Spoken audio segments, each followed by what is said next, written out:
Good morning and welcome back to the Haven Financial Group radio show. Again, thanks for listening.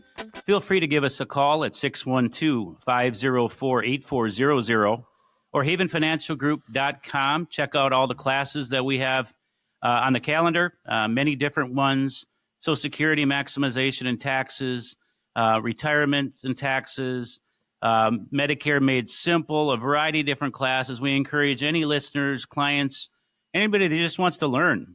What a great avenue to come out. There's no cost, and sign up ahead of time. So maybe you can plan for some financial security or just come up with a plan, or, if nothing else, I always say our job description is to answer questions.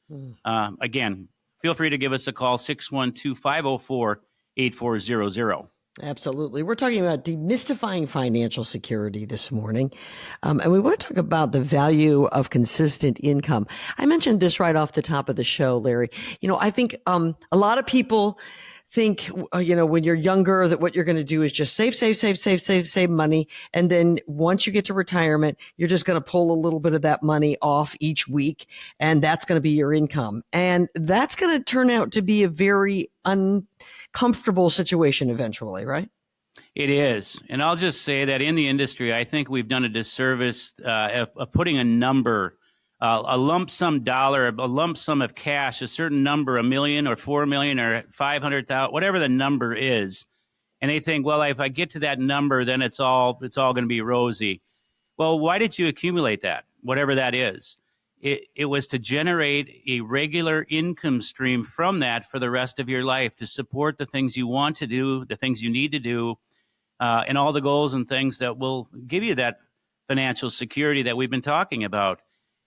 It's not a number, because I can tell you that we have those that have a big number, a big portfolio, that risk running out of money, and those that have very little, that have guaranteed income, which is really the name of the game, every single month for the rest of their life, and they have nothing to worry about. Sure. It really, really depends. So when we sit down with folks, we're going to look at, what does Social Security look like in the grand scheme of things for you and your spouse if you're both married? What does that look like? Does delaying make sense? Taking whatever that timing is, because timing is very important, maximizing that timing. Are you blessed to have a pension or two in your family? If so, that is going to help out a lot. Or if you have a deficiency every month, when it comes to those, how do you supplement that income? Where does it come from in the most tax efficient way possible? Back to taxes. It always comes back to that, to cover that lifestyle, to cover those expenses, to cover the country club, to cover the health care, to cover the inflation that just never ceases to stop, does it, Kim? My goodness sakes. Right. These are all the things and other things that income really provides for. Well, I think a lot of people think, well, now, how do I have continued income for life if I'm not working? So talk a little bit about how you strategize to make that happen, besides things like the obvious, which is Social Security. Yeah, we'll start with the obvious, Social Security and pensions. And then we'll see, well, what other investments do you have? Could we maybe turn some of that money into a guaranteed income through an annuity of some sort, or some structure with bonds, or maybe a laddered CDs, or something of that nature? Because you're right. The big thing is income has to last for the entirety. And if you're married, for both of you, the big question is, am I going to run out at 95 or 75, or where in between am I going to run out of money? Well, if we have guaranteed income streams, you might run out of cash, but that income might come forever. Because one of the risks among many in retirement is longevity risk, fear of outliving your money. It's real. The ability to take care of your debt and paying down that debt, or any future payments. The ability to give to charities that you're so passionate about. Money also goes right into the psychology of money, and protecting your well-being. Do you sleep good at night? Do you have peace of mind? All these things come with being financial independent. But I can't stress enough the amount that income plays, and not a lot of people, including myself and my wife, will have pensions. Okay, so the three-legged stool of Social Security, pensions, and retirement nest egg is now down to two for us. So at Haven, we help people put together, how do you put together a self-directed pensions from what we have to work with, and factor that around taxes. And It's tax time. Lance, our CPA in house, is full on tax preparation. So hopefully your tax planning over the course of the last year will lead to no surprises or only good surprises and not a huge tax bill. You and I talk about that almost weekly. Sure. It seems to me that emergency fund is one of the most important because between that and, as we mentioned, the fact that inflation continues to be an issue and you want to make sure that your long-term income is protected from inflation. But, emergency funds, things come up in people's lives that they don't anticipate. Oh, I've said this for such a long period of time, and people probably get sick of it. But they talk about an emergency fund for younger people. It's no different. I would say it's equally or more important for those going into retirement. Mm-hmm. And I can't tell you how many times that we'll look at how much money do you have liquid, meaning readily available if something comes up, and there's always something. Grandkids' birthdays, the furnace goes out, the windows something needs to be done. Well, where are you going to draw it from? We like to see 50 to 100 grand liquid as kind of a retirement benchmark in that type of position. And I can tell you most don't have near that amount. Mm-hmm. Listeners might be going, why so much? For the very reason I just gave you. Mm-hmm. So it's maybe something to work towards as you get closer to retirement. And then you can look at how much money or investments do I have at risk? If so, how much? And then how much of my investments, if any, do I have principal protection where I can still get good growth, realistic growth, maybe not pay all the fees, but it starts with that emergency fund. And I just read an article, a business article, I forget which magazine, that said exactly what I've said for years, that retirees are retiring with not enough liquid monies. And I see it on a weekly basis, and that is a recipe for a retirement problem. Mm-hmm. Another issue that I think it must be very important and has to be in the forefront of a lot of retirees' minds is having enough income to cover healthcare costs.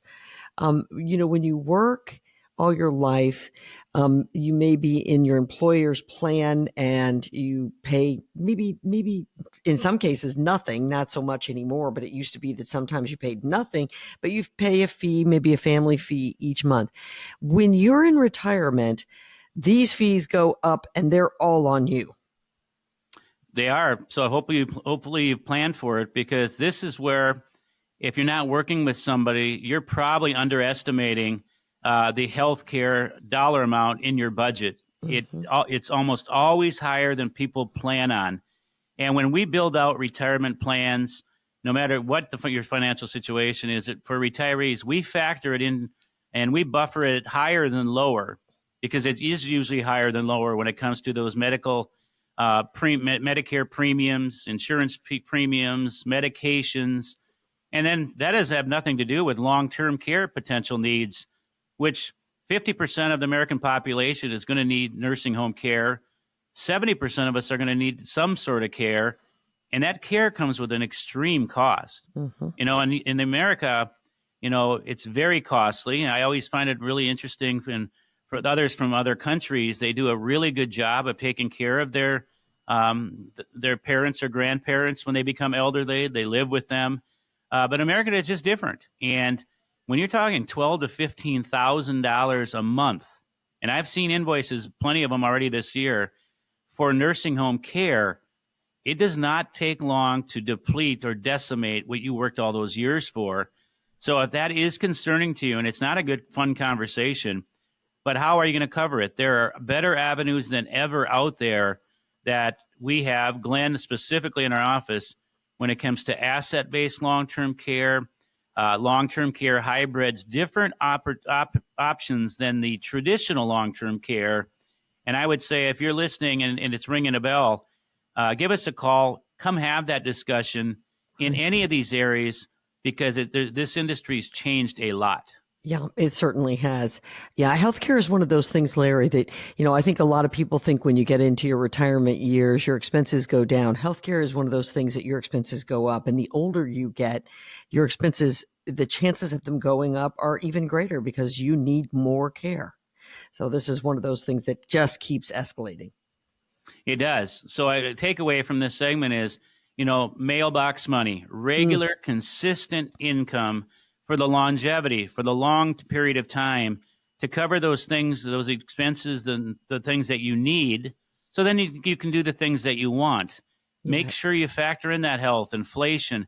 These are all the things we factor in. And if you're doing it alone, you're probably omitting, not intentionally, many of these line items that are going to be part of retirement. So just forgetting about or omitting them isn't going to prepare you for what you need financially in retirement. So if this is all overwhelming, don't let it be overwhelming.